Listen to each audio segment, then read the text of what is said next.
এখন ভরপুর তালের সিজন। অনেকে তালের রস খেতে পছন্দ করলেও তালের রসটাকে নেওয়া ঝামেলা মনে করেন, সেজন্য খেতে পারেন না। তো আমার তাদের জন্য আজকের খুব সহজ রেসিপি, কিভাবে তালের রসটাকে সহজে বের করা যায় সেই পদ্ধতিটা দেখাচ্ছি। সেজন্য পাকা তাল নিতে হবে। পাকা তালটা নেওয়ার পর এইভাবে হাতে একটু ভালোভাবে এটাকে একটু নরম করে নিতে হবে। নরমটা করব হচ্ছে একটা শক্ত কিছু দিয়ে হালকা করে প্রেস করলেই দেখবেন এটা খুব তুলতুলে নরম হয়ে গিয়েছে। তখন উপরে যে খোসাটা আছে সেটা সহজেই ফেলে দেওয়া যাবে।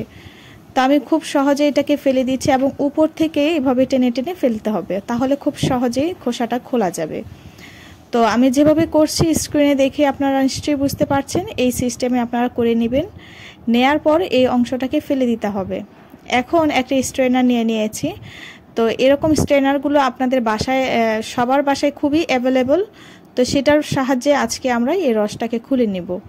ঠিক চিকন অংশটা, মোটা সাইড না, চিকন সাইড যেটা, সেটার মধ্যে এভাবে তালটাকে আস্তে করে খুব সুন্দরভাবে প্রেস করলেই কিন্তু তালের রসটা আলাদা হয়ে যাবে। এবং এটা খুব দ্রুতই করা যায়, খুব সহজ সমাধান এটাই। এর থেকে সহজ আর কোনো কিছু হতেই পারে না। কারণ হচ্ছে খুব আলতো হাতে কিন্তু এটা আস্তে করে চাপ দিলেই এই রসটা বের হয়ে আসে। তো আমিও সেম সিস্টেমে করে নিচ্ছি। আশা করি আপনারা দেখেই বুঝতে পারছেন। বাসায় এইভাবে ট্রাই করে দেখবেন।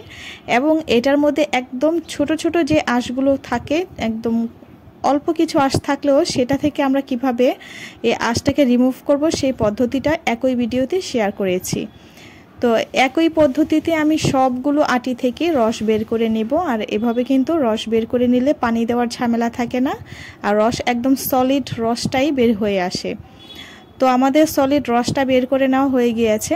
এখন আমরা এই যে তালের রসটা আমরা পেয়েছি, সেই রসটার মধ্যে যদি আরও কোনো রকমের আঁশ থাকে সেটাকে আমরা রিমুভ করব। সেজন্য আমাদের লাগবে হচ্ছে একদম ছোট যে জালিগুলো আছে, বাজার থেকে অনেক সময় বাজারে গেলে এরকম জালিগুলো দেয়, সেরকম একটি জালি নিতে হবে। একদম চিকন যেই ছিদ্রযুক্ত জালি থাকে, সেরকম শপিং ব্যাগে যে জালিগুলো আছে সেগুলো নিলেই হবে। পরিষ্কার সে জালির মধ্যে এভাবে রসগুলো দিয়ে আস্তে করে এভাবে প্রেস করলেই কিন্তু রসগুলো বের হয়ে আসবে এবং এর মধ্যে যে অবশিষ্ট আঁশ থাকবে সেগুলো সেই জালির মধ্যেই থেকে যাবে। আর এভাবে এই পদ্ধতিতে করলে খুবই স্মুথ রস বের করা যাবে। আর সলিড রসটাই কিন্তু আমরা এখানে দেখতে পাচ্ছি। দেখুন, খুবই অল্প পরিমাণে আঁশ থাকে, এখানে খুব একটা থাকে না, যেহেতু আমরা স্ট্রেনারের চিকন অংশটা দিয়ে ছেঁকে নেই। তো দেখুন আমাদের রস তৈরি করা হয়ে গিয়েছে, মানে রসটাকে প্রিপারেশন করা হয়ে গিয়েছে। এখন যে কোনো পিঠাপুলি তৈরি করা যাবে। ভালো থাকবেন সবাই, আল্লাহ হাফেজ।